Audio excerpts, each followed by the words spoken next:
Childcare options were a difficult topic before the strike. Now the parents of about 43,000 kids in the Sac City district are facing a daunting question. Where will their kids go today while they have to work? Here with me live to talk about the added pressure this walkout is putting on an already stressed system is women's advocate Simona Grace, founder of Moms in Office. And Simona, good morning to you. Good morning.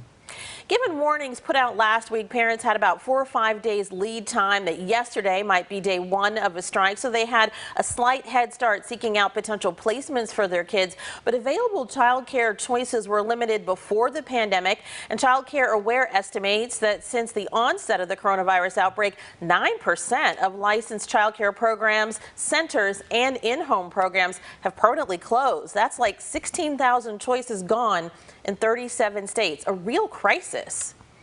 Yes, that's absolutely correct. And the situation here in Sacramento is very serious. This school district has not seen a strike since 1989. And my heart goes out to the parents and the students. I stand in solidarity with the teachers.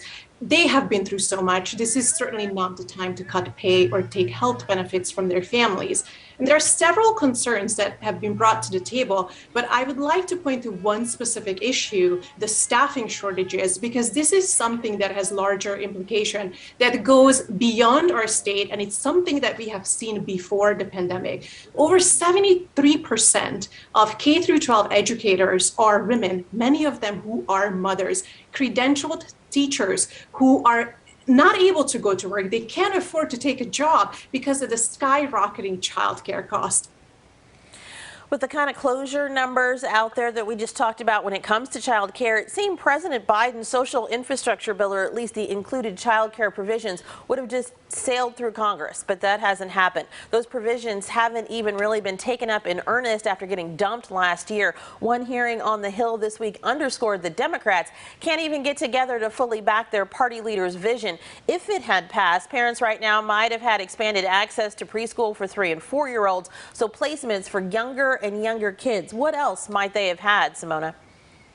Investment in childcare is not just good for families and kids and working mothers. It's good for our economy, and it will benefit all of us. Federal investment in childcare and preschool would generate over $48 billion in increased earnings for parents, over $60 billion for businesses because of reduced business disruptions, and an additional $30 billion in job creation by expanding the childcare sector. Now, you just touched on some of the issues I was just going to ask you about. Sometimes child care concerns get disregarded as just a women's issue, and Moms in Office frequently points out that solving these family issues solves a lot of societal ills if lawmakers look at the wider picture. No doubt with the strike in the SCUSD, some parents have stayed home to make sure their kids have a safe, supervised place to be. Probably a lot of those parents are moms, and women were most affected by the closed options for kids during the height of the pandemic. 67% with kids under 4 were working before COVID restrictions hit, and at the height only 58% were. Those missing workers are part of the labor shortage that companies are facing now, right?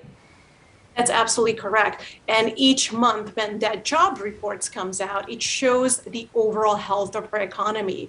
But when we break that down into smaller sectors and segments, what we're seeing that overall jobs numbers have recovered, but employment for mothers, women, mothers especially with children under 6, are not back to where they were in 2019. So women are certainly more affected. These sectors, such as education, are more affected. And unless we fix childcare, we're not going to see these numbers recover. Some of the day programs, or once just after-school programs, have morphed into day-long ventures in the last few days to accommodate families who can't drop their kids at class because of the strike. These prices for these programs are running $100 a day, $65 a day. That is a lot of money for a family to suddenly come up with, possibly for multiple kids. Some childcare options in the non-strike times run a family $2,500 a month. Now, Biden's plan for childcare would cap costs at 7% of family income. So the median U.S. family earning $86,372 would pay just over $6,000 for the whole year. The feds would make up the difference. What a game changer that could be for families.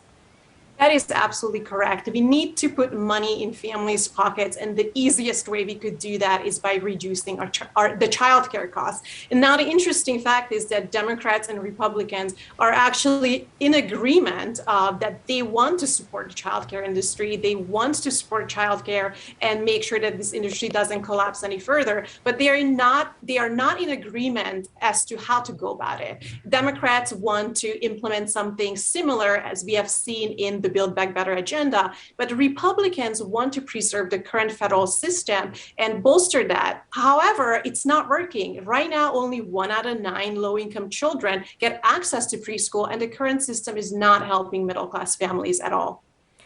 Just a huge conundrum for a lot of people involved with this. We know in California, the Human Services Committee in the Assembly just passed AB 1649 to address keeping subsidized vouchers for a lot of those low-income families, a topic we'll take up when we have you back. Thank you so much for joining us this morning.